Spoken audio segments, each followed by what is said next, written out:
Bienvenidos a un nuevo vídeo del canal de piezas. Bien, voy a hacer un vídeo corto, pero que me parece muy interesante para todos aquellos que tengáis un vehículo con sistema AdBlue o estéis pensando en comprar un vehículo con sistema AdBlue. A ver, si utilizáis poco el coche o hacéis pocos kilómetros, mi consejo es que no compréis un vehículo con este sistema. Os voy a explicar por qué. Vamos a ver, ¿qué es el AdBlue? El AdBlue es una mezcla de urea y agua, 32,5% de urea y 67,5% de agua. Esto es importante. Fijaros, la urea se obtiene a partir del amoníaco sintético y el dióxido de carbono.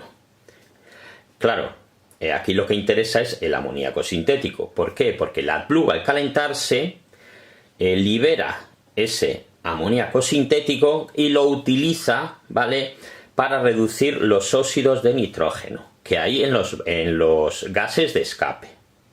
Bien, pero ¿cuál es el problema? A ver, antes los depósitos estaban debajo del vehículo, normalmente en una bolsa que está al vacío. Entonces no había los problemas que hay ahora. Esto se puede retorcer perfectamente esa bolsa. ¿Qué pasó? Que empezaron a utilizar depósitos de AdBlue que no liberaban el vacío. Pero claro, esto no es una bolsa de esas de plástico. El problema que había aquí es que al no liberarse el vacío, según se iba consumiendo el AdBlue, se iba creando vacío, se iba encogiendo el depósito y el depósito reventaba, y el AdBlue, que es corrosivo, pues dañaba la electrónica y los motores, y había que cambiar todo el depósito completo, y es muy caro. Como ha habido tantos problemas, pues lo que hicieron fue poner después unos tapones que sí liberaban el vacío. Pero ¿cuál es el problema aquí?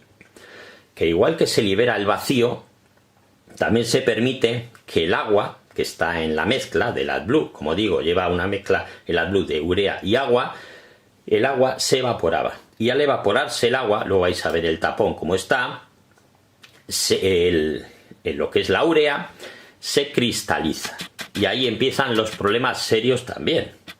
Aquí, claro, era o reventaba el depósito o no reventaba, pero se permitía, que es lo que está pasando ahora, que cristalizase. Ahí veis cómo está el tapón. ¿Veis? Está lleno de esos cristalitos. Al evaporarse el agua, pues ya veis que la urea lo que produce son esos cristales. Precisamente por esa falta de agua en la mezcla. ¿Vale? Entonces, claro, por eso os digo, si utilizáis mucho el coche, pues no le dais tiempo a que la mezcla cambie demasiado, ¿vale? A que se evapore ese agua. Pero claro, si lo dejáis tiempo parado, empieza a evaporarse el agua, empiezan a acumularse esos cristalitos y al final acaban dañando todo el depósito de AdBlue, ¿vale? Por eso mi consejo, si utilizáis poco el coche, buscar un coche que no lleve este sistema. Ese es mi consejo, ¿vale? Bueno, aquí os dejo este vídeo cortito. Si os ha sido de utilidad, pues no olvidéis dar un like y suscribiros al canal.